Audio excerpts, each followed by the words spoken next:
ils me foutent à la porte.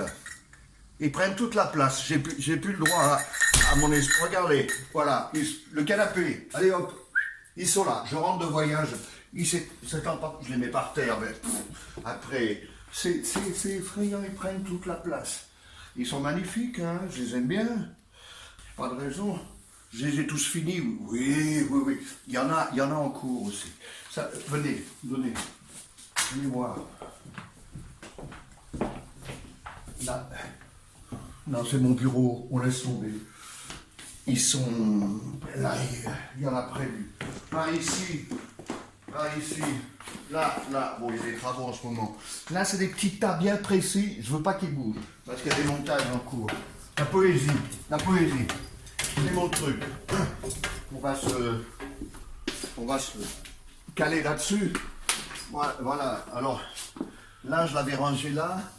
Et elle m'a dit, bon, c'est un peu serré, alors du coup, ça a repris là-bas. Bon, il y a un bureau spécialement, des livres, que pour les livres de poésie. Ce qu'il y a de bien, s'il faut faire une recommandation pour le livre, dans la poésie, c'est qu'on peut y revenir. La poésie vient du fait qu'on y revient sans cesse. Il y a un mouvement dans chaque poème. Et le mouvement, ça peut être aussi de reprendre le livre, Et vous voyez comme ils sont fatigués, usés, c'est des bons livres de poésie. C'est comme ça qu'on le... Un poème, ça ne se comprend pas à la lecture comme, comment dire, on prend le journal ou un roman en disant, tiens, qu'est-ce que ça raconte? C'est parce qu'on y revient, qu'on y retourne, c'est fait pour ça, le livre. Le silence, oui. Alors si, on peut regarder une chose, dans un livre usé par exemple, encore un coup au cœur, Ludovic Janvier. Voilà qu'il a été feuilleté. Celui-là, c'est pas tout à fait un livre c'est plutôt des nouvelles. Un magnifique livre de Ludovic Janvier. Alors, lui, il a été mais du même Ludovic Janvier, est-ce que je vais trouver des poésies? Une poésie, c'est la mer à boire. Bon. Et qu'est-ce qu'on voit à propos des silences? Il y en a plein. Il y a plein de silences sur la page de la poésie. Il y a plein de silences tout le temps. Un poème, par définition, ne prend pas toute la place. Il laisse des espaces autour. Voilà, c'est ce qui définit le poème. Le silence qui l'entoure.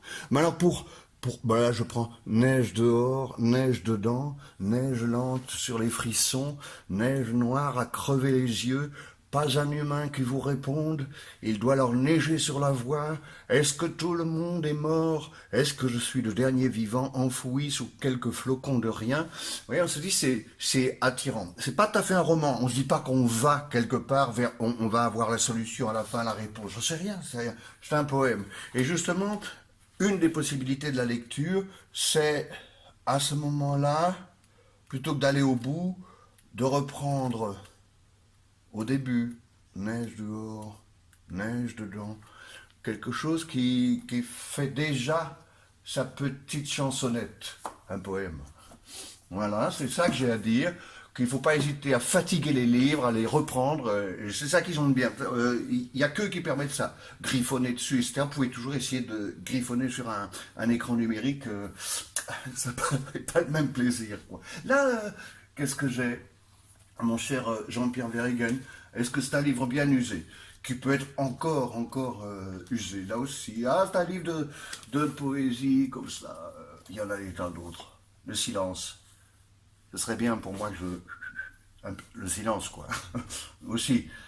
Ce qu'il y a le plus difficile, c'est de débrancher. Hein, on est bien d'accord. Le plus difficile, c'est de débrancher tout ces choses dont on croit qu'elles nous rattachent à la réalité, aux informations, aux actualités, aux messages qu'il ne faut pas louper, à trucs qu'on a reçus, machin. Débrancher, lire. Et en fait, la réalité qui se trouve de ce côté-là,